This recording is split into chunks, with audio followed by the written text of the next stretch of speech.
नमस्कार मंडळी, हांडवी कशी बनवली तर ते मी तुम्हाला सांगते. त्यासाठी मी 2 चम्मच रवा घेतला आहे आणि 2 चम्मच बेसन घेतलं आहे आणि त्यानंतर थोडंसं हाफ कट करून कांदा घेतला आहे. छान छोटे छोटे पीसेसमध्ये कट करायचा आहे. त्यानंतर क्युकंबर घेतलं आहे मी थोडंसं किसून.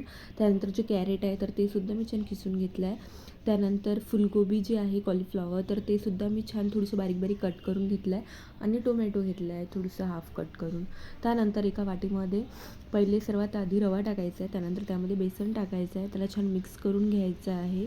बघू शकता रवा आणि बेसन आणि सेम क्वांटिटीमध्ये घ्यायचं आहे. त्यानंतर त्यामध्ये जे आपण कट केलेले कांदा आहे, टोमॅटो आहे तर ते टाकायचे आहे. त्यानंतर कॅरेट टाकायचे आहे. हे मी किसून घेतले होते. त्यानंतर क्युकंबरसुद्धा मी किसून घेतलं. त्याने काय होतं, जे हांडवी किंवा चिला जो आहे तर तो सॉफ्ट बनतो. आणि थोडं क्रंचिंगसाठी मी त्यामध्ये थोडंसं कॉलीफ्लॉवर म्हणजेच फुलगोबीचे छोटे छोटे काप करून टाकलं आहे.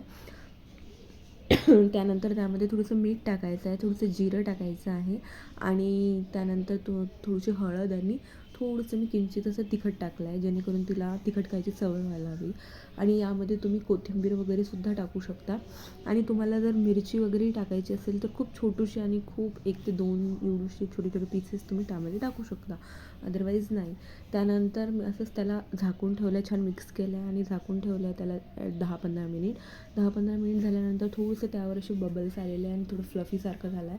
त्यानंतर तव्यावर थोडंसं तूप टाकायचं आहे. तूप छान गरम झालं तव्यावर की त्यानंतर जे हे हांडवीचं बॅटर जे आहे तर ते असं छान स्प्रेड करायचं आहे. चम्मचने टाकायचं आहे. हे यांनीच असं वाटीने डायरेक्टली त्यावर हे करायचं आहे आणि जास्त स्प्रेड नाही करायचं आहे, कारण आपल्याला जी हांडवी आहे तर ही थोडीशी थिक असते. याला बेसन आणि रव्यापासून बनवतात म्हणून हांडवी म्हणतात. कोणी चिलासुद्धा म्हणतो याला. आणि बघू शकता मी त्याची थिकनेस खूप अशी जाड ठेवलेली आहे. खूप थिक म्हणजे एकदम थिन नाही ठेवलेलं आहे मी, थोडंसं थिक ठेवायचं आहे ते. आणि त्यानंतर त्याला असं पलटून घेतलं आहे. बघू शकता एका साईडनं छान प्रकारे असं तो भाजला गेला आहे आणि दुसऱ्या साईडनं सुद्धा छान प्रकारे भाजला आहे. त्यानंतर मी तिला असं छान प्रकारे गरमागरम सर्व केलं आहे तुपासोबत आणि तिनेसुद्धा छान एन्जॉय करत खाल्लं आहे. व्हिडिओ आवडला असेल तर नक्की फॉलो करा, नक्की ट्राय करा. Thank you so much.